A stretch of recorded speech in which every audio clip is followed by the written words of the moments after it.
Iyan ba ang halaga ng 6 na taon kong pagpupuyat at paglilingkod sa pamilyang ito, Victor? Isang sampal sa harap ng buong Batangas? Ang malamig na ulan ng gabi ay humahalo sa mga luha ni Rosa habang itinutulak siya palabas ng mansyon ng mga merkado. Kanina lang, sa harap ng lahat ng iginagalang na tao sa bayan, idineklara siyang tanging tagapagligtas ng gilingan ng palay ng kanyang biyenan. Ngayon, pinalalaya siya bilang isang mamamatay tao na nagtangkang lumason sa sarili niyang ama-amahan. Humahapdi ang kanang pisngi ni Rosa, hindi lang dahil sa bigat ng palad ni Victor, kundi dahil sa pagkadurog ng kanyang puso sa pinakamasakit na paraan. 6 na taon. 6 na taong walang reklamo niyang binuhat ang pamilyang ito. Nang ma-stroke si Don Esteban, si Rosa ang nagpalit ng kanyang diaper, nagpakain ng lugaw ng may tiyaga, at nagmasahe sa mga nanghihinang binti nito araw-araw, habang ang sarili nitong asawa at anak ay abala sa luho at pagsasayang ng pera. Nang malapit nang magsara ang gilingan dahil sa mga utang na hindi niya alam kung saan ang galing, si Rosa ang nagpuyat sa harap ng mga lumang libro ng kwenta. Ginamit niya ang bawat sentimo mula sa maliit na tindahan ng bibingka at puto-bumbong ng kanyang ina upang ipagpasweldo sa mga manggagawa upang hindi masira ang pangalan ng mga merkado. Ginawa niya ang lahat ng iyon nang walang hinihinging kapalit, tanging ang pangarap na matanggap siya ng kanyang pamilya bilang tao, hindi bilang isang katulong na walang bayad.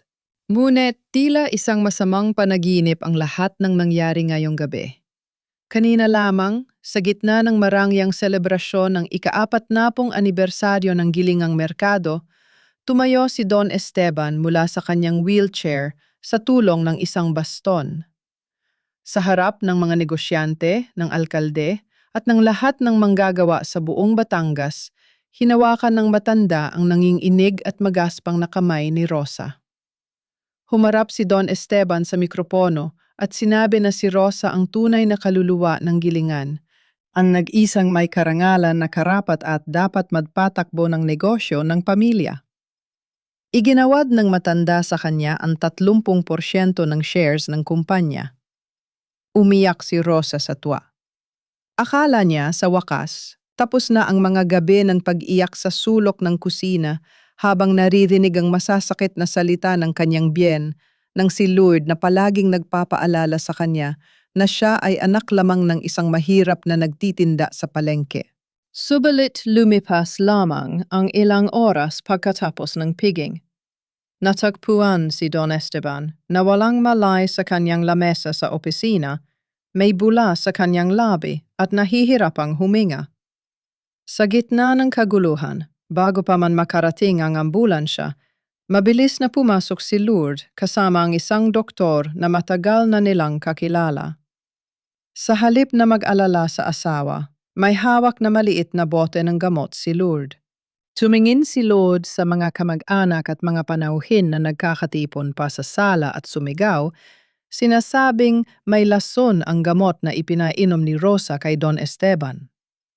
Ipinakita niya ang bote na ayon sa kanya ay may marka ng mga daliri ni Rosa dahil si Rosa lamang ang pinagkakatiwalaang mag-alaga at magpainom ng gamot sa matanda. Bago pa man makapagsalita si Rosa upang ipagtanggol ang kanyang sarili, lumapit si Victor. Ang kanyang asawa, ang lalaking nanghako sa harap ng altar na laging magtatanggol sa kanya, ay tumingin sa kanya ng may matinding puot at pandidiri. Walang babala na isinampal ni Victor ang kanyang palad sa pisingi ni Rosa. Ang tunog ng sampal ay umalingaw-ngaw sa buong mansyon na sinundan ng nakabibinging katahimikan ng mga naroroon. Ramdam ni Rosa ang lasa ng dugo sa kanyang bibig habang unti-unting nanghihina ang kanyang mga tuhod. Sumigaw si Victor na si Rosa ay walang utang na loob, isang ahas na nanggaling sa putikan at nagtangkang pumatay para sa pera at posisyon. Ibinato ni Lourdes ang isang dokumento sa sahig sa tapat ng mga paa ni Rosa na basang-basa ng luha. Ito ay isang kasunduan na nag-aalis ng lahat ng karapatan ni Rosa sa gilingan at sa mga ibinigay na shares ni Don Esteban. Inutusan siya ni Victor na pirmahan ng papel kung ayaw nitong mabulok sa kulungan. Tumingin si Rosa sa asawa. Tinanong kung paano nito nagawang paniwalaan ang ganong kababaw na paratang pagkatapos ng 6 na taon nilang pagsasama. Ngunit walang pakialam si Victor. Ang nakikita lamang nito ay ang takot na mawala ng mana. Ngumiti nang mapait si Lord at lumapit kay Rosa. Bumulong ito na napakahina, sapat lamang upang marinig ni Rosa. Sinabi ni Lord na kung hindi pipirma si Rosa, hindi lang si Rosa ang makukulong, kundi pati ang kanyang ina, si Aling Teresa. Gagamitin nila ang kapangyarihan ng pamilya Mercado upang palabasin na ang mga herbal na dinadala ng kanyang ina para kay Don Esteban ang siyang pinagmulang ng lason. Alam ni Lord na ang kaligtasan ng kanyang ina ang tanging kahinaan ni Rosa dahil sa takot at pagmamahal sa kanyang ina. Nanging, inik na kinuha ni Rosa ang panulat at pinirmahan ang dokumento. Nang makuha ang papel, marahas siyang kinaladkad ni Victor palabas ng bahay, patungo sa gitna ng malakas na ulan ng gabi. Inihagis ni Victor ang kanyang mga gamit sa putikan. Bago isara ang malaking gate ng mansyon, marahas na hinawakan ni Victor ang kamay ni Rosa at hinila ang kanyang singsing sa kasal, saka ito itinapon sa basang lupa. Tumayo si Rosa sa ilalim ng buhos ng ulan, nanginginig sa lamig at sakit. Ngunit sa halip na pulutin ng singsing, tinapakan niya ito sa putik. Tumingala siya sa bintana ng mansyon kung saan nakatayo si Lourdes na nakangiti ng may pagtatagumpay. Humarap si Rosa sa saradong gate ng mga merkado. Ang kanyang luha ay natuyo na sa lamig ng ulan, at ang takot sa kanyang puso ay napalitan ng isang matigas na determinasyon. Sa harap ng madilim na gabi ng Batangas, pumulong si Rosa sa kanyang sarili ng isang pangako. Hindi ko kailangan ang singsing na ito para patunayan kung sino ako. Ibabalik ko ang bawat sampal na ibinigay ninyo sa akin na yung gabi, Victor. At kapag bumalik ako, titiyakin kong kaya naman ang luluhod sa putikan. Pagising ni Rosa sa maliit na silid ng kanilang lumang bahay kubo, ang pamilyar na amoy ng usok ng kahoy at mainit na kape ang bumalot sa kanya. Ngunit mas nangingibabaw ang mahinang hikbi na nagmumula sa kanilang maliit na sala. Dahan-dahan siyang bumangon kahit pa masakit ang bawat bahagi ng kanyang katawan mula sa lamig ng nagdaang gabi at sa bigat ng dusa sa kanyang dibdib. Nakita niya ang kanyang ina, si Aling Teresa, na nakaluhod sa harap ng altar ng mahal na birhen. May hawak itong lumang rosaryo habang ang mga luha ay patuloy na umaagos sa mga kulubot nitong pisingi. Nang marinig ang yabag ni Rosa, mabilis na pinunasan ni Aling Teresa ang kanyang mga mata at pilit nang ngumiti upang hindi mag-alala ang anak. Lumapit ito kay Rosa, hawak ang isang kupas at sementadong tapes. Gamit ang dulo ng tapes na iyon, dahan-dahang pinunasan ng ina ang natuyong putik at bahid ng dugo sa pisini ni Rosa na iniwan ng marahas na sampal ni Victor. Humarap si Aling Teresa sa kanya at sinabi na kahit talikuran si Rosa ng buong Batangas at kahit anong masamang balita ang ikalat ng mga merkado, hinding-hindi siya maniniwala na magagawa ng kanyang anak ang ganoong karumal-dumal na bagay sa taong pinaglingkuran nito ng tapat. Ang mga salitang iyon ng kanyang ina ang nagbigay ng kaunting init sa nangangatog na puso ni Rosa. Ngunit alam ni Rosa na hindi siya maaaring magtago na lamang sa loob ng bahay. Kailangan nilang mabuhay at kailangan niyang harapin ang katotohanan upang linisin ang kanyang pangalan. Maaga niyang inihanda ang mga sangkap para sa bibingka at puto bumbong. Sa kabila ng pagpigil ng kanyang ina, binuhat ni Rosa ang bilaw ng mga bagong luto at mababangong kakanin patungo sa palengke ng bayan, kung saan siya dating kilala at iginagalang.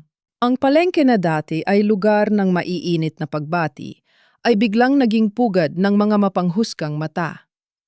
Sa bawat hakbang ni Rosa, ang mga bulong ng mga kapitbahay at iba pang tindera ay tila mga palaso na bumabaon sa kanyang likod. Maririnig ang mga masasakit na salita tulad ng mamamatay tao, walang utang na loob, at gahaman sa pera na ipinapakalat ng mga bayarang tauhan ni Lord. Nang ilapag ni Rosa ang kanyang bilao sa kanyang dating pwesto sa gilid ng daan, isang matapang na tindera ang lumapit sa kanya. Sa harap ng maraming tao na lagmamasid, marahas nitong sinipang patungan ng bilao ni Rosa, dahilan upang matapon ang mga masasarap na kakanin sa maputik at maduming kalsada. Sumigaw ang tindera at sinabing walang lugar sa palengke ang isang mamamatay tao na nagtangkang lumason sa sariling biyena an para lamang sa yaman ng mga merkado. Ang mga tao sa paligid ay nanood lamang, ang iba ay nagbulungan habang ang iba naman ay tahimik na ngumiti sa kanyang pagbagsak nang walang nagtangkang tumulong. Habang nakaluhod si Rosa sa basang semento, pinipigilan ang pag-iyak habang pinupulot ang mga nadumihang bibingka. Isang anino ang huminto sa kanyang tapat.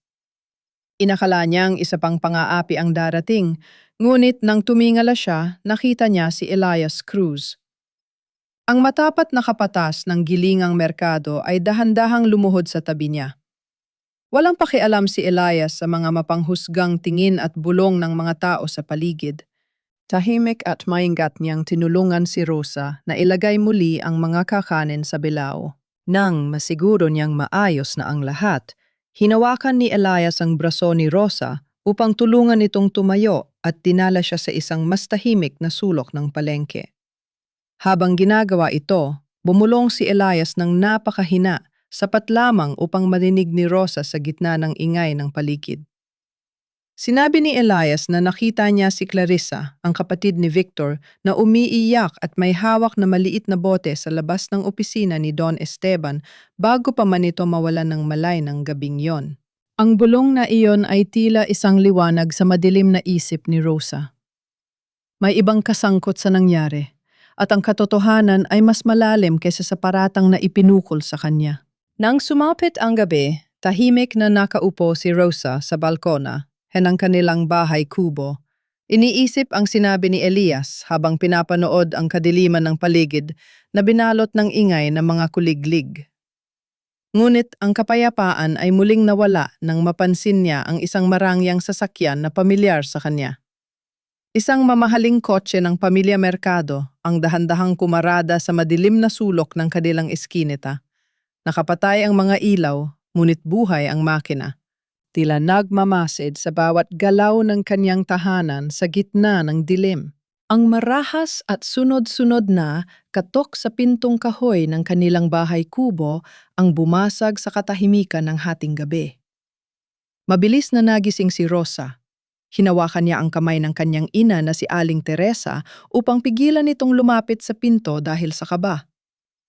Nang dahan-dahan niyang buksan ang pinto, bumungad sa kanya ang mukha ni Victor.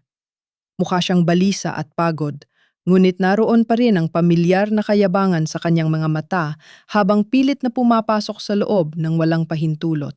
Inilapap ni Victor ang isang makapal na sobrang kulay tsokolat sa ibabaw ng kanilang lumang lamesang kainan.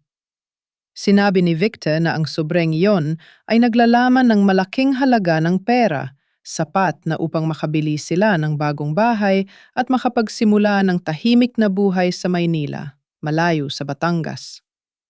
Ang tanging hiling niya kay Rosa ay kunin ang pera, isama ang kanyang ina, at umalis kaagad sa bayan upang hindi na maging usap-usapan at upang mapanatili ang danggal ng pamilya Mercado.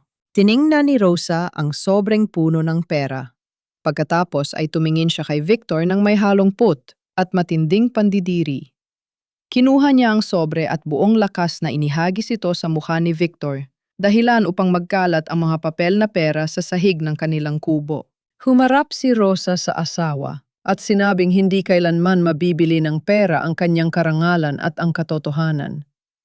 Sinabi niya kay Victor na hindi siya aalis sa Batangas hanggat hindi nalilinis ang kanyang pangalan sa kasalan ng hindi naman niya ginawa.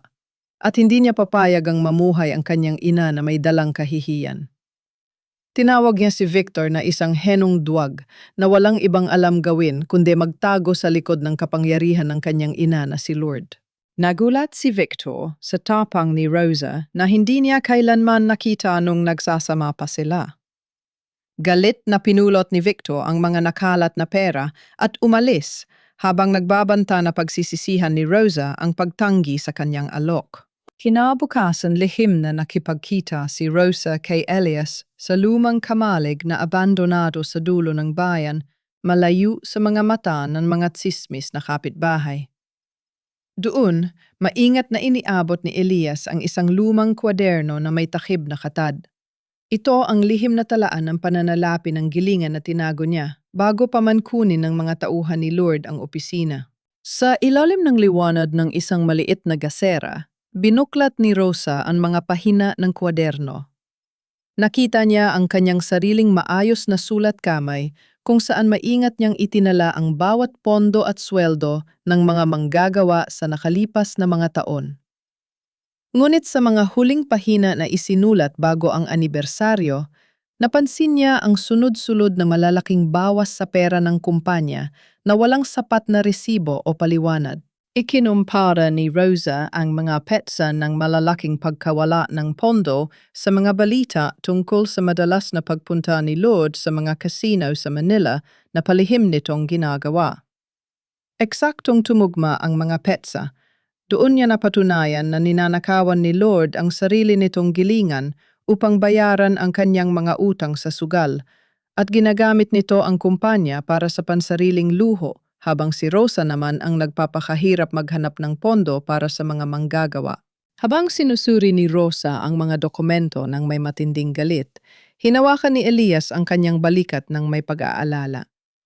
Sinabi ni Elias na kailangang magmadali ni Rosa dahil narinig niya ang usapan sa opisina na nagmamadali si Lourdes na ibenta ang buong lupain at ang gilingan ng palay sa isang dayuhang kumpanya ng minahan sa loob lamang ng 2 linggo.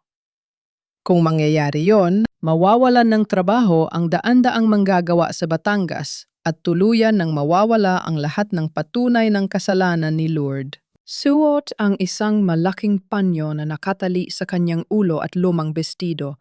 Dahan-dahang pumasok si Rosa sa pintuan sa likod ng kusina ng mansyon ng mga merkado. Ang amoy ng masasarap na niluluto at mga mamahaling pampalasa para sa hapunan ng pamilya ay sumalubong sa kanya. Dito siya nagpapakakapagod magluto araw-araw sa loob ng 6 na taon. Pakiramdam niya ngayon ay isa na lamang siyang multo na nagmamasid sa sarili niyang lumang tahanan habang nagpapanggap na naghahatid ng mga kakanin ng kanyang ina para sa kanilang mga bisita.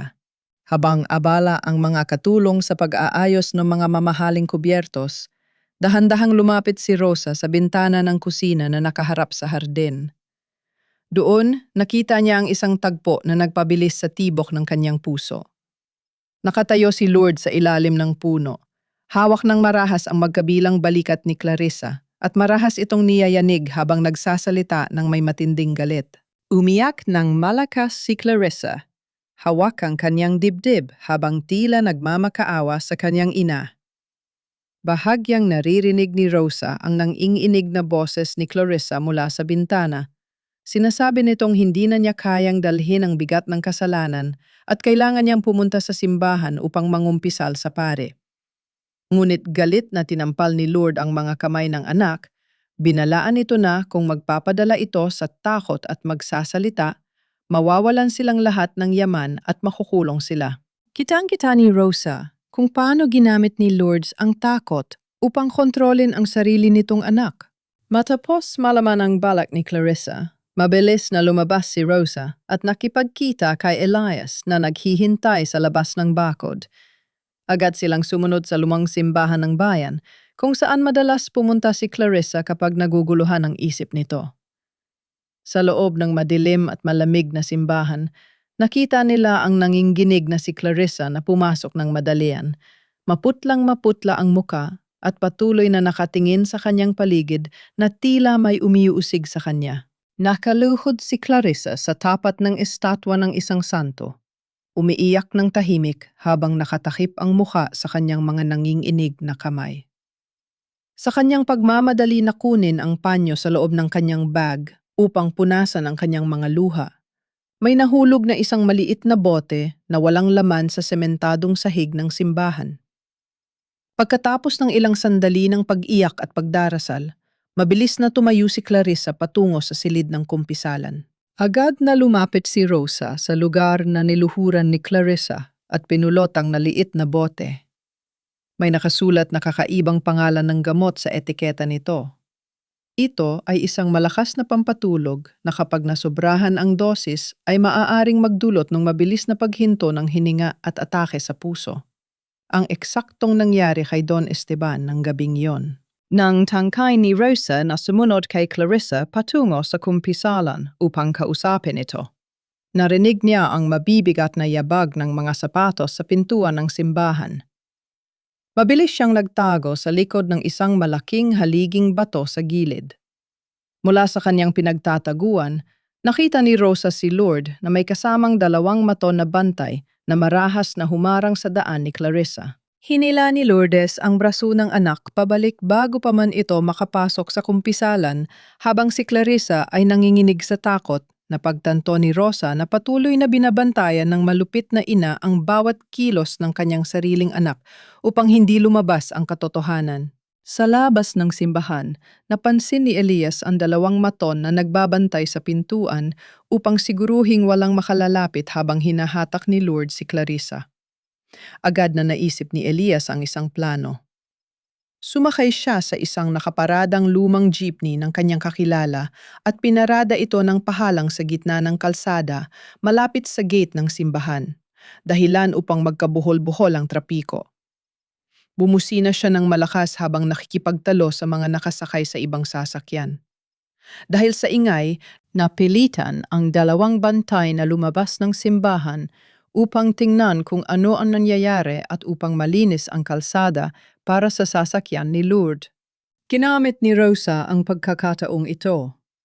Habang abala si Lourdes sa pakikipagtalo sa telpono sa loob ng kanyang kotse sa labas, nakita ni Rosa na dinala ng tagapag-alaga ng simbahan si Clarissa sa maliit na silid ng klinika sa likod dahil nahimatay ito sa sobrang pagkatakot.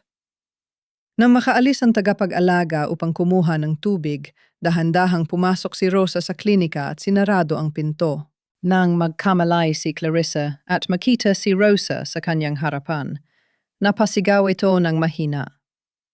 Pilit siyang umatras hanggang sa masandal sa pader, umiiyak at nagtatakip ng muka dahil sa matinding pagkakasala. Hindi nagsalita si Rosa ng anumang masama. Sa halip, lumapit siya ng may pag-unawa at ipinakita kay Clarissa ang walang lamang bote ng gamot na nakuha niya sa sahig ng simbahan kanina. Nanginig ang buong katawan ni Clarissa na makita ang bote. Umiiyak siyang napaluhod sa harap ni Rosa. Hawak ang laylayan ng lumang damit nito. Sa pagitan ng kanyang mga hikbi, ikinumpisal ni Clarissa ang buong katotohanan. Ayon sa kanya, baon na siya sa utang sa isang malaking pasugalan sa Maynila. Nalaman niyo ni Lourdes at binayaran nito ang kanyang mga utang. Ngunit kapalit ng isang pabor na hindi niya kayang tanggihan. Pinilit siya ni Lourdes na palitan ng mga gamot sa kwarto ni Don Esteban ng gabing yon, bago ang anibersaryo. Binalaan siya ni Lourdes na kung hindi niya gagawin, ipapapatay siya sa mga maton na pinagkakautangan niya. Ate Rosa!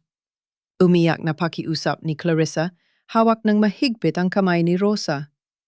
Paniwalaan mo ako. Hindi ko alam na lason yon. Sabi ni Mama malakas lang daw na pampatulog para madaling makapirma ng mga papel si Papa. Kung alam ko lang na ikamamatay niya yon, hindi ko gagawin. Kahit papatayin ako ni Mama. Habang umiiyak si Clarissa, kinapa ni Rosa ang isang maliit na recording device sa loob ng kanyang bulsa na ibinigay sa kanya ni Elias. Kanina pa nakabukas ang aparato at nai-record nito ang buong pag-uusap nila, ang patunay ng panlilinlang ni Lourdes at ang pag-amin ng mismong anak nito na pinilit lamang siyang gawin ng krimen kapalit ng pagbabayad sa utang. Naramdaman ni Rosa ang matinding galit dahil sa kasakiman ni Lourdes na nagawang ipahamak ang sariling asawa, idawit ang manugang at siray ng buhay ng anak. Ngunit bago pa man niya mayakap si Clarissa, narinig nila ang yabag ng takong ni Lourdes na papalapit sa silid. Mabilis na itinago ni Rosa ang bote at ang recorder sa katahimik na lumabas sa pinto sa likod ng klinika bago pa makapasok si Lourdes. Ngunit habang naglalakad siya sa madilim na pasilyo ng simbahan palabas, may isang anino na humarang sa kanyang dadaanan. Pag-angat ni Rosa ng kanyang paningin, nakita niya si Victor. Nakatayo ito sa dilim, nakatingin sa kanya, at sa reaksyon nito ay malinaw na narinig ni Victor ang lahat ng ipinagtapat ni Clarissa sa loob ng silid. Sa madilim at malamig na pasilyo ng simbahan, hinarap ni Rosa ang lalaking dating tinatawag niyang asawa. Tiningnan siya ni Victor, ngunit wala na ang kayabangan nito tulad noong gabing pinalaya siya sa ulan. Ngayon, makikita ang labis na takot at pagkalito sa kanyang mga mata habang napagtanto nitong ang sarili nitong ina, ang tunay na nagtangkang pumatay sa kanyang ama, at ang sariling kapatid ang ginamit na instrumento para sa kasamaang ito. Lumapit si Victor at pilit na, hinawakan ang kamay ni Rosa. Ngunit mabilis na inilayo ni Rosa ang kanyang kamay. Iniiwasan ang hawak ng asawa na para bang isa itong nakakadiring bagay. Nanginginig ang boses ni Victor habang nagmamakaawa. Rosa, pakiusap. Ibigay mo sa akin ang tab. Narinig ko ang lahat. Aayusin natin ito sa loob ng pamilya. Ipinapangako ko. Bibigyan kita ng mas malaking pera. Aalis tayo ni Clarissa at isasama kita. Hindi na siya pinatapos ni Rosa. Isang matalim na tingin ang ibinigay niya bago nagsalita ng may punong-punong pagkasuklam. Sa loob ng pamilya? Ganun ba talaga kababaw ang tingin mo sa buhay ng tao, Victor? Na kaya mong takpan ang katotohanang pinatay ng nanay mo ang sarili mong ama kapalit ng pagprotekta sa pangalan ng merkado?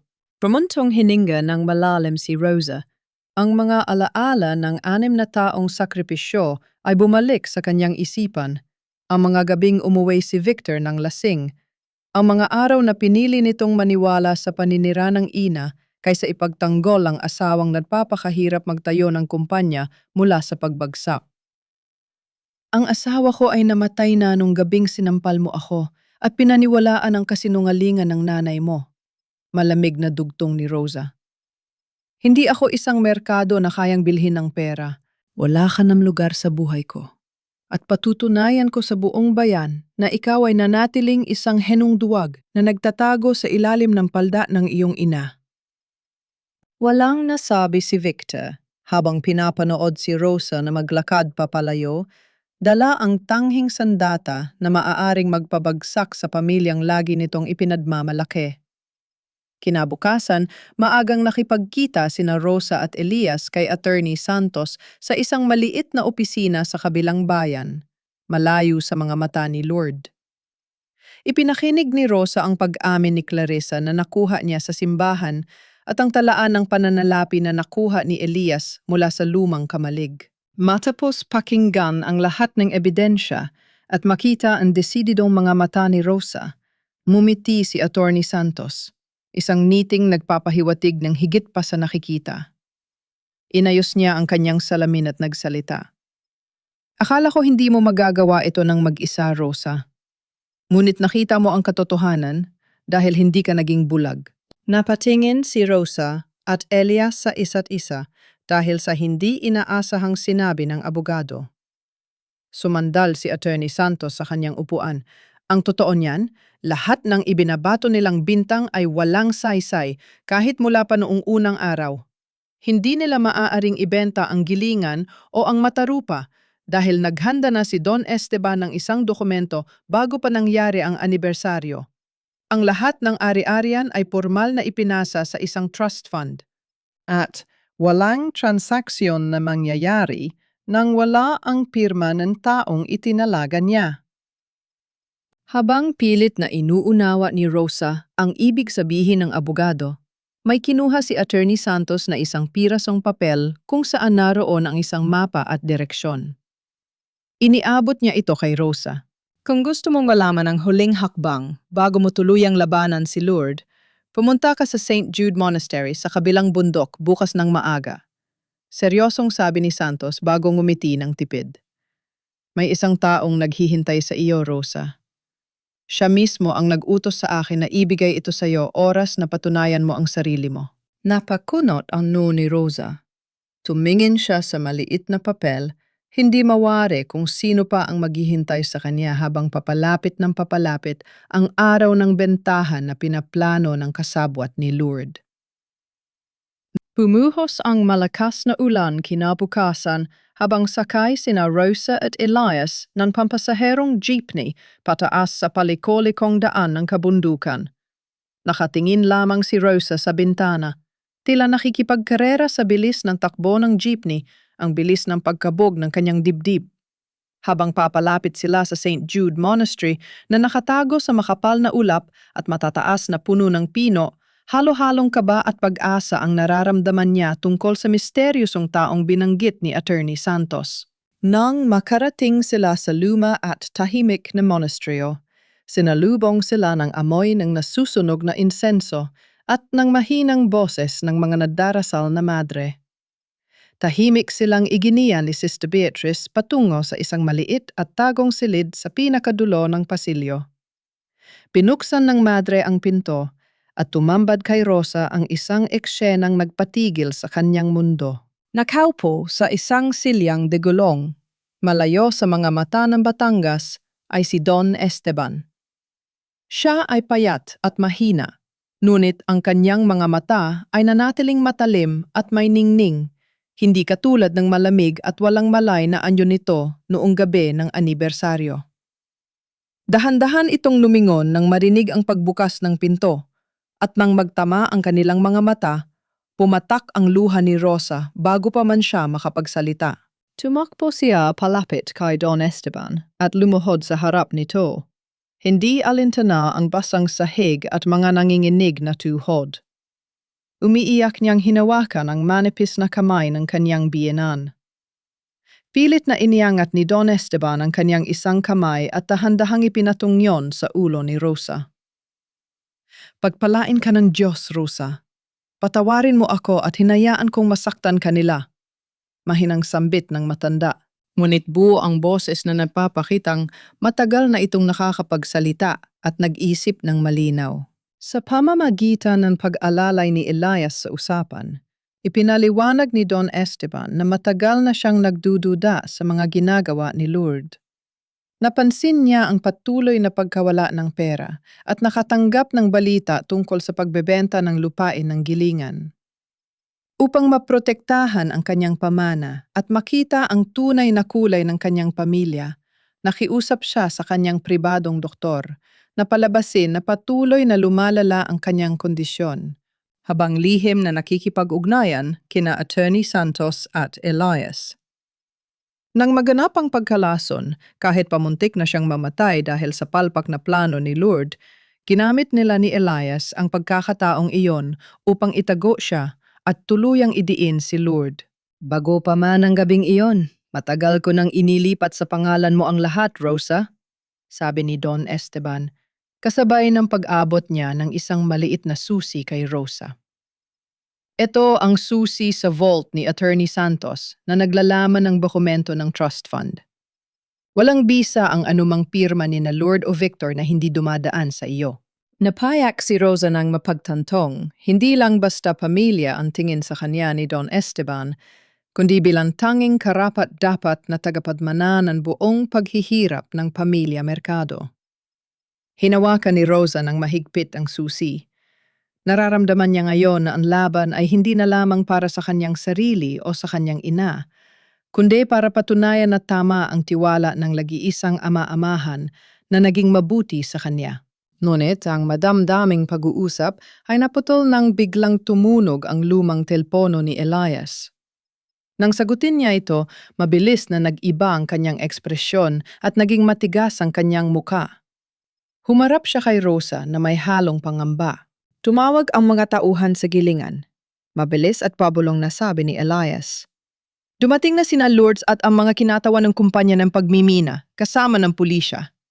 Inihanda na nila ang opisyal na pag-turnover at sinimulan na ang seremonya. Pipirmahan na ni Lourdes ang kontrata ng bentahan sa harap ng lahat upang puwersahang palayasin ang mga manggagawa bukas. Mariing ipinikit ni Rosa ang kanyang mga mata at tumayo ng matuwid. Ang luha sa kanyang mga mata ay napalitan ng apoy, oras na para ibigay kay Lourdes ang pinakamatinding ganti para sa lahat ng kasalanan nito. Napakasikip ng kalsada sa tapat ng gilingang merkado nung umagang yon. Nagsisiksikan ng daan-daang manggagawa sa labas ng malaking tarangkahan, pinipigilan ng mga armado at nakaunipormeng pulis na tinawag ni Lourdes upang panatilihin ng kaayusan. Sa loob ng compound, may nakasetup na isang malaking entablado kung saan nakaupo si Lourdes. Suot ang kanyang paborito at mamahaling pulang bestida. Mukhang mapagmataas at tiwala sa sarili habang may hawak na gintong panulat. Katabi niya ang mga nakasadyang kinatawan mula sa dayuhang kumpanya ng pagmimina na handa nang pumirma sa mga kontratang nasa ibabaw ng mahabang lamesa. Lumapit si Lord sa mikropono at numiti sa nagagalit na mga manggagawa sa labas. Gamit ang pamilyar niyang mapanlinlang na tono, ipinahayag niya, "Mga kababayan, alam kong masakit na magpaalam sa gilingang ito na nag-alaga sa pamilya merkado sa loob ng 4 na dekada. Ngunit hindi na kaya ng aking asawa ang negosyo dahil sa pagtatangkang pagpatay na ginawa ni Rosa. At kailangan nating ibenta ito upang makapagbayad ng utang at magsimula ng bagong negosyo na mas kapaki-pakinabang para sa probinsya." Nagsimulang sumigaw ang mga manggagawa sa panlilinlang na ito. Ngunit binaliwala lamang sila ni Lourdes at inihanda ang kanyang panulat upang pirmahan ang unang pahina ng kontrata. Bago pa man dumapo ang dulo ng panulat ni Lourdes sa papel, isang malakas na busina ng luma at maingay na jeepney ang umalingaw-ngaw sa buong bakuran. Huminto ang sasakyan sa mismong harap ng hanay ng mga pulis. Bumaba mula rito si Rosa, hindi nakayuko kundi nakataas ang no, at suot ang simpleng damit na madalas niyang gamitin nang siya pa ang tagapamahala ng gilingan. Kasunod niya si Elias at Attorney Santos naglalakad ng mabilis papasok sa kumpol ng mga tao. Nagulat at namutla ang mga kinatawan ng kumpanya ng pagmimina. Agad na inutos ni Lourdes sa mga pulis sa pamamagitan ng mikropono. "Hulihin ang babaeng yan! Isa siyang pugante! Paano nakapasok ang mamamatay taong yan dito?" Ngunit walang pulis na gumalaw dahil itinaas ni Attorney Santos ang kanyang kamay, hawak ang isang opisyal na envelope mula sa hukuman na may selyo ng gobyerno. Umakyat si Rosa sa entablado, nakipagtitigan ng tuwiran kay Lourdes na hindi makapaniwala sa nakikita. Saka kinuha ang mikropono. "Hindi ka pipirma ng kahit ano, Lord, dahil wala kang karapatan sa lupang ito o sa anumang bahagi ng kumpanyang ito." Matapang at malinaw na pahayag ni Rosa na umabot hanggang sa pinakadulong bahagi ng gilingan. Hindi mo maaring ibenta ang pawis at luha ng mga manggagawa upang bayaran ng milyon-milyong utang mo sa sugal sa Maynila. Halos mamilipit sa galit si Lourdes. "Baliw ka na ba?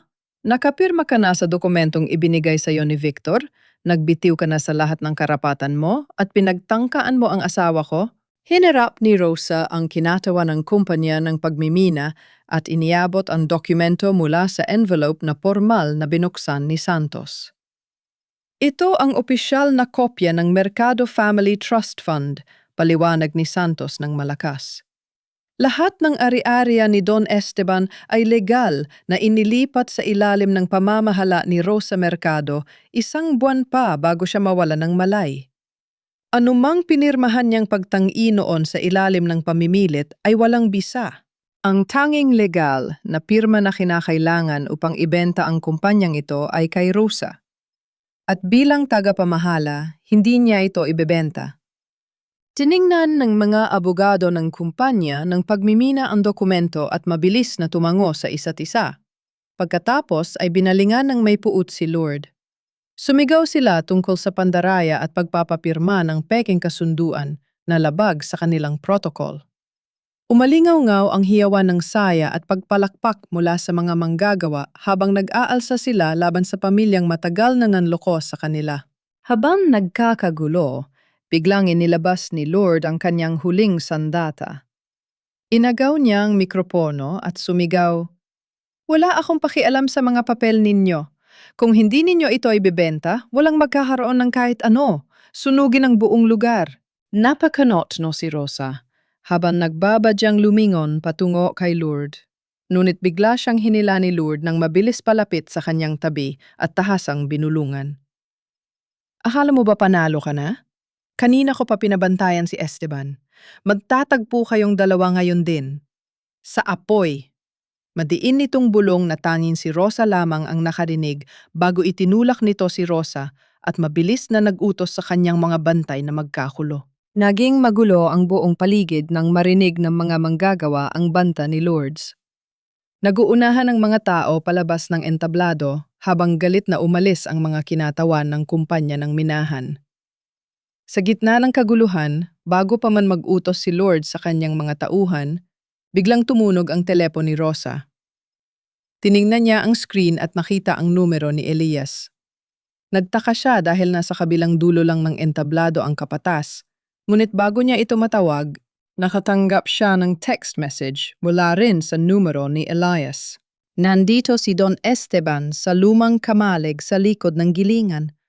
Kailangan natin siyang ilabas bago makarating ang mga tauhan ni Lourdes. Nag-iisa siya, pumunta ka kaagad. Huwag kang magsasama ng iba. Nanginig ang mga kamay ni Rosa habang binabasa ang mensahe. Hindi na siya nag-isip pa ng malalim. Lumingon siya ng mabilis para hanapin si Elias. Ngunit hindi niya ito makita sa gitna ng nagtatakbuhang mga manggagawa at pulis. Inisip niya na baka nauna na ito doon upang protektahan si Don Esteban matapos madiskubre na may mga tauhan si Lourdes na nakasunod sa kanila ng tahimik. Hindi nagpaalam sa sinuman, patakbong nagtungo si Rosa sa gawing likuran ng malawak na compound ng gilingan. Dito nakatayo ang isang malaki at abandonadong kamalig na gawa sa makapal na kahoy at yero, na noon pa mang nagsisimula ang kumpanya ay ginagamit na imbakan. Nang makarating siya roon, nakabukas ng bahagya ang malaking pinto na bakal. Pumasok si Rosa. Ang mga sapatos niya ay lumilikha ng tunog habang tinatapakan ang nagkalat na lumang palay sa sahig. Madilim sa loob, tanging ang kakaunting liwanag mula sa labas ang nagsisilbing ilaw niya. Elias? Papa Esteban? Tawag ni Rosa. Ang kanyang boses ay nanginginig at pilit inaan-inag ang paligid. Sa isang madilim na sulok, nakita niya ang bulto ng isang wheelchair. Paglapit niya, nakita niyang si Don Esteban ngayon, tahimik at mukhang nanghihina, may piring sa mata at nakatali ang mga kamay. Bago pa man makasigaw si Rosa sa pagkabigla kung bakit ito andito imbes na sa monastaryo, narinig niya ang malakas at malamig na pagkalansing ng bakal. Bam! Ang malaking pinto sa likuran niya ay puwersahang isinara. Tumakbo si Rosa patungo sa pinto at sinubukang hilahin ito, ngunit narinig niya ang pagkabit ng isang malaking kandado mula sa labas. Elias! Tulalo! Sigaw ni Rosa, pilit binabayo ang pinto. Mula sa maliit na siwang ng pinto, nakita niya ang nakangiting mukha ni Lourdes na bahag, yang naiilawan ng gaserang hawak nito. Hindi siya si Elias, Bobo. Malamig na tugon ni Lourdes. Iwinagayway ang isang lumang cellphone. Ang nawawalang cellphone ni Elias kanina nang magkagulo. Ako ang nag-text sa'yo. At kung nagtataka ka kung paano ko nahanap ang matandang yan, marami akong mata sa buong Batangas. Hinding-hindi mo ako malilinlang. Inangat ni Lord Ang isang malaking lalagyan at sinimulang ibuhos ang malansang likido sa buong paligid ng kahoy na dingding ng kamalig, gasolina. Lord, maawa ka sa asawa mo. Papatayin mo rin ba ang taong nagbigay sa'yo ng lahat? Umiiyak na pakiusap ni Rosa. Hindi na iniisip ang sariling buhay kundi ang kay Don Esteban na ngayon ay nanginginig sa takot sa kanyang tabi. Tumawa ng mapait si Lourdes. Punong-puno ng galit na naipon sa loob ng maraming taon. Siya ang nagbigay sa akin ng lahat, ngunit siya rin ang kukuha nito. Akala niya magpapatalo ako sa kanya at sa isang katulong na tulad mo? Kung hindi mapapasakin ang kumpanyang ito, walang sinuman sa inyo ang makikinabang. Bago pa man muling makapagsalita si Rosa, inihagis ni Lord ang gaserang may sindi sa basang lupa na puno ng gasolina. Agad na sumiklab ang isang malaking apoy, mabilis na kumalat sa tuyong kahoy at palay sa paligid ng kamalig. Mabilis na umatras si Lord at iniwan sila doon upang mamatay. Habang dahan-dahang napupuno ng makapal at nakakapasong usok ang loob ng kamalig, napahiga si Rosa sa sahig habang mahigpit na nakayakap kay Don Esteban upang protektahan ito mula sa init. Patawarin po ninyo ako, Papa. Umiiyak na bulong ni Rosa. Pakiramdam ay ito na ang huling araw ng kanilang buhay. Ngunit sa gitna ng pagkalat ng apoy, nakarinig si Rosa ng isang malakas na sigaw na hindi niya inaasahan mula sa labas. Mama! Ano ang ginagawa mo? Nandyan si Papa at si Rosa. Sigaw ni Victor, puno ng takot at paghihirap. Ang makapal at itim na usok ay mabilis na nilamon ng hangin sa loob ng lumang kamalig. Napapaubo na ng malakas si Don Esteban habang pilit siyang idinidikit ni Rosa sa pinakamamababang bahagi ng sahig kung saan may natitira pang kaunting oxygen. Gamit ang kanyang panyo na binasa niya ng tubig mula sa naiwang maliit na bote na dala niya kanina, tinakpan ni Rosa ang ilong at bibig ng matanda. Wala na siyang pakialam sa hapdi ng kanyang mga mata o sa balat niyang unti-unting napapaso sa lapit ng nag-aalab na kahoy. Sa labas, dinig na dinig ni Rosa ang desperadong sigaw ni Victor. Mama, ibigay mo sa akin ang susi! Papayin mo sila! Umiiyak na pakiusap ni Victor habang pilit na inaagaw ang mga susi mula kay Lourdes. Ngunit sa halip na maawa, sinampal siya ng ina ng napakalakas. Duwag ka! Duwag! Ginagawa ko ito para sa atin. Kung lalabas sila riyan, makukulong tayong lahat at ikaw ay mawawala ng pamana. Hayaan mo silang masunog! Bulyaw ni Lourdes habang itinutulak ang sariling anak palayo. Ngunit sa unang pagkakataon sa buong buhay niya, hindi sumunod si Victor sa kanyang ina. Hinarap niya ang nasusunog na kamalig at kumuha ng isang malaking tubong bakal mula sa gilid.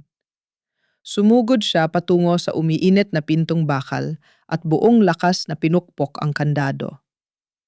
Rosa! Papa! Lumayo kayo sa pinto! Sigaw ni Victor. Patuloy ang pagpukpok ni Victor kahit paunti-unting sinusunog ng apoy mula sa pinto ang kanyang mga kamay. Pumutok ang mga balat niya sa tindi ng init at nang magsimulang gumuho ang ilang bahagi ng bubong, isang nagbabagang piraso ng kahoy ang nahulog mismo sa kanyang balikat at likuran. Napasigaw si Victor sa matinding sakit at napaluhod sa lupa, ngunit hindi niya binitawan ang bakal. Bago pa man tuluyang sumuko si Victor dahil sa sunog na dinaranas ng kanyang katawan, isang malakas na ingay ng makina at yabag ng maraming tao ang umalingaw-ngaw. Dumating si Elias kasama ang daan-daang manggagawa mula sa entablado, hawak ang mga asarol pala at malalaking timba ng tubig na nakuha nila mula sa mga fire truck na kakaparking pa lamang. Dito! Basagin ninyo ang dingding sa likod! Mas manipis ang kahoy dyan! Utos ni Elias sa mga manggagawa. Hindi nag-atubili ang mga tao. Buong lakas nilang pinukpok at giniba ang likurang bahagi ng kamalig habang binabasa ng mga bumbero ang paligid upang pahinain ang apoy. Nang mabutas ang pader, agad na sumuong si Elias sa loob. Hindi ininda ang usok at init. Hinanap niya si Rosa at nakita niya itong nakahiga sa sahig, mahigpit pa ring nakayakap kay Don Esteban kahit halos mawala na ito ng malay. Mabilis na binuhat ng dalawang manggagawa si Don Esteban palabas, habang si Elias naman ay dahan-dahang kinarga si Rosa sa kanya mga bisig. Ligtas na nakalabas ang apat mula sa nag-aapoy na gusali bago pa man tuluyang gumuho ang buong istruktura nito. Habang inilalapag ni Elias si Rosa sa ligtas na damuhan upang masuri ng mga medik, idinilat ni Rosa ang kanyang mga mata at umubo ng malakas. Ang unang nakita niya ay ang mukha ni Elias na puno ng uling, ngunit bakas ang labis na pag-aalala at ginhawa na buhay siya. Sa hindukalayuan, umalingaw-ngaw ang sirena ng mga pulis. Nang lumingon si Rosa, nakita niya si Lourdes na sumisigaw, nagwawala, at nagpupumiglas habang pinoposasan ng mga otoridad. Ang mayamang ginang na dating kinatatakutan ng lahat ay ngayon puno ng dumi at nagmumukhang baliw.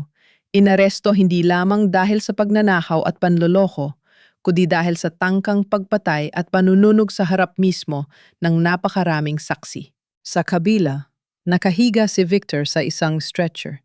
Napapalibutan ng mga doktor dahil sa malalang third-degree burns sa kanyang mga braso at kalahati ng kanyang mukha. Humarap siya kay Rosa na hindi kalayuan, ang kanyang mga mata ay puno ng luha at pagsisisi. Pilit niyang binuka ang kanyang bibig upang humingi ng tawad. Ngunit tanging isang mahinang iyak lamang ang lumabas.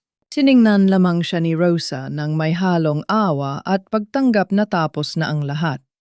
Iniligtas siya nito mula sa apoy. Ngunit hindi noon mabubura ang apoy na sumunog sa kanilang kasal dahil sa kawalan niya ng tiwala. 3 buwan matapos ang malagim na gabi sa Kamalig, sumikat ang araw sa Batangas na may dalang kakaibang liwanag. Wala ng usok, wala ng takot, at higit sa lahat, wala na ang anino ng kasakiman ng pamilya Mercado. Nakatayo si Rosa sa labas ng gusali ng hukuman. Katatapos lamang ng pagbasa ng hatol.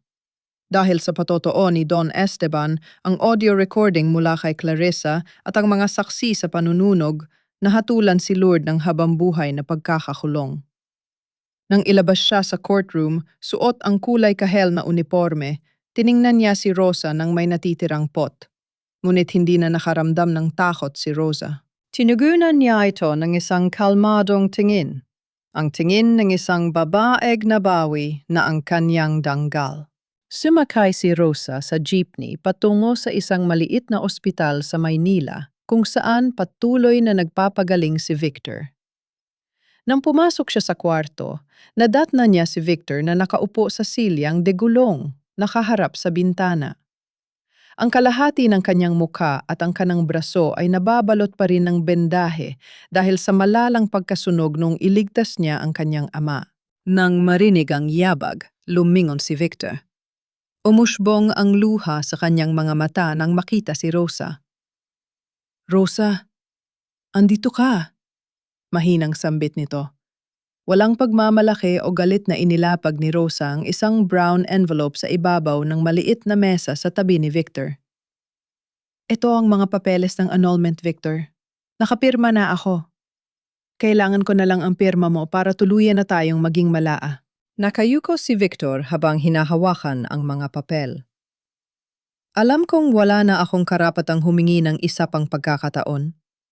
Pinagsisihan ko araw-araw ang hindi ko pagtitiwala sa'yo. Gusto ko lang malaman mo na binenta ko na ang natitirang lupaing nakapangalan sa akin at ibinigay ko ang lahat ng pera kay Papa para idagdag sa pondo ng mga manggagawa bilang pambayad sa lahat ng ninakaw ni Mama." Tumango si Rosa. Nakita niya ang pagbabago kay Victor, ang pagsisisi na binayaran nito ng mahal. "Pinapatawad na kita, Victor. Sa nangyari sa Kamalig, nabayaran mo na ang utang mo sa akin at kay Papa. Ngunit hindi ibig sabihin noon ay maibabalik pa natin ang nakaraan. Pinapatawad kita para sa sarili kong kapayapaan."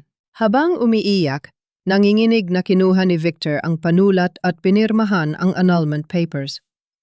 Ito ang huling pagkakataon na magkikita sila bilang mag-asawa. Nang lumabas si Rosa ng ospital, pakiramdam niya ay nabunutan siya ng malaking tinik sa dibdib. Malaya na siya. Pagbalik sa Batangas, sinalubong si Rosa ng masayang musika at amoy ng bagong aning palay. Nakatayo siya ngayon sa harap ng gilingang merkado, ngunit hindi na ito ang dating kumpanya. Sa tulong ni Attorney Santos at Don Esteban, pormal itong ginawang isang kooperatiba kung saan ang lahat ng manggagawa ay may porsyento sa kita.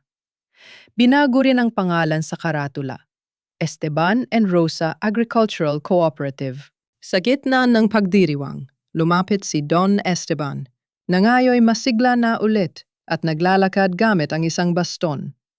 Hinawakan niya ang kamay ni Rosa sa harap ng lahat ng manggagawa. "Mula nang dumating ka sa pamilyang ito, ikaw na ang naging tunay na lakas ng gilingan. Ngayon, sa ilalim ng pamumuno mo, alam kong walang sinuman ang magugutom sa bayang ito." Nagpalakpakan ang lahat ng tao. Kasama roon si Aling Teresa na buong pagmamalaking umiiyak habang yakap-yakap ang anak. Wala na ang mga mapanghusgang bulong sa palengke. Ngayon, tanging paggalang na lamang ang naririnig ni Rosa. Habang masayang nagkakasiyahan ng lahat, lumabas si Rosa sandali, papunta sa tahimik na bahagi ng palayan. Doon, nakita niya si Elias na nakasandal sa lumang bakod, nakangiti habang pinapanood siya. Mukhang abala ang bagong presidente ng kooperatiba Biro ni Elias nang makalapit si Rosa. Ngumiti si Rosa at umiling. Hindi ko magagawa ang lahat ng ito kung wala ka, Elias. Ikaw ang nanatiling naniniwala sa akin kahit nung panahong mismong asawa ko ay itinakwil ako. Tumingin si Elias sa mga mata ni Rosa at sa unang pagkakataon, hindi na niya itinago ang nararamdaman. Dahil nakita ko ang tunay mong halaga, Rosa, hindi ka lang basta mabuting tagapamahala. Isa kang babaeng may napakatibay na paninindigan at malinis na puso. Kinuha ni Elias ang kamay ni Rosa at hindi na ito pinakawalan. Gusto ko lang malaman mo na nandito pa rin ako kahit gaano katagal ang kailangan mo para buksan uli ang puso mo. Tumangong marahan si Rosa. Ang kanyang ngiti ay hindi na puno ng luha, kundi ng pag-asa. Sa ngayon, kailangan ko munang matutong mahalin ang sarili ko at ang bagong buhay na ito. Pero, masaya akong nandyan ka, Elias. Huwag kang aalis. At sa ilalim ng mainit na araw ng Batangas, sabay nilang pinanood ang paglipad ng mga ibon sa ibabaw ng malawak at ginintuang palayan, sumisimbolo sa isang bagong simula na puno ng pag-ibig, kalayaan at ibinalik na karangalan. Umalinggaw ang masiglang tunog ng makina ng gilingan sa buong bayan ng Batangas sa ilalim ng mainit na araw ng umaga. Hindi na ito ang dating kumpanya na balot ng takot at panggigipit. Ngayon, makukulay na banderitas ang nakasabit sa itaas ng Esteban and Rosa Agricultural Cooperative. Nagtatawa na ng mga manggagawa habang nagbubuhat ng mga bagong aning palay. Ang kanilang mga mukha ay puno ng pag-asa dahil alam nilang ang bawat patak ng kanilang pawis ay may katumbas na patas na biyaya para sa kani-kanilang pamilya. Sa isang mahabang mesa sa ilalim ng malaking tolda, abala si Rosa at ang kanyang inang si Aling Teresa sa paglalapag ng maiinit na bibingka at puto bumbong. Wala na ang mga matang mapanghusga at mga mapanirang bulong ng mga kapitbahay. Sa halip, lumalapit sila upang magpasalamat at bumati ng may tunay na paggalang. Nakita ni Rosa ang maaliwalas na ngiti ng kanyang ina, isadniting walang bahid ng pag-aalala o kahihiyan. Sa sandaling yon, naramdaman ni Rosa na nabayaran na ang lahat ng kanyang luha at sakripisyo. Napagtanto niya na ang tunay na karangalan ng isang babae ay hindi nakasalalay sa apelyido ng isang mayamang pamilya o sa gintong singsing na ibinigay ng isang asawang walang paninindigan. Ang karangalan ay nagmumula sa malinis na budi, sa katapatan sa kapwa, at sa tapang na ipaglaban ang katotohanan kahit pa ang kalaban mo ay ang buong mundo. Nang magsimulang lumubog ang araw, nagkulay ginto ang malawak na palayan. Naglakad si Rosa patungo sa kahoy na bakod sa dulo ng lupain upang damhin ang malamig na simoy ng hangin ng dapit hapon. Hindi nagtagal, naramdaman niya ang pamilyar na presensya ni Elias sa kanyang tabi. Sabay nilang pinanood ang paglubog ng araw. Dahan-dahang inabot ni Elias ang kamay ni Rosa. Hindi na umatras si Rosa. Hinayaan niyang maramdaman ang mainit at magaspang na palad ng lalaking nagbigay sa kanya ng lakas noong mga panahong tinalikuran siya ng lahat. May kinuha si Elias mula sa bulsa ng kanyang asul na polo.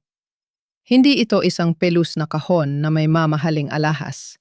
Ito ay isang simpleng singsing na maengat at magandang hinabe mula sa mga tuyong uhay ng ginintoang palay.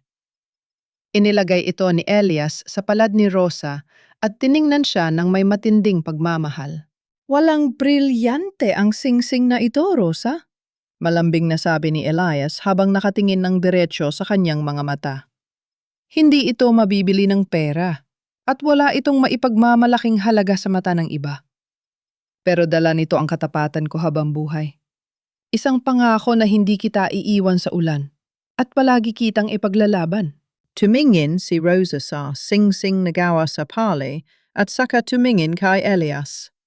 Kusang tumulo ang isang butil ng luha sa kanyang pisngi, ngunit isa itong luha ng purong kaligayahan at kapayapaan. Kusa niyang isinuot ang singsing sa kanyang daliri, sa mismong pwesto kung saan minsan siyang iginapos ng maling pag-ibig.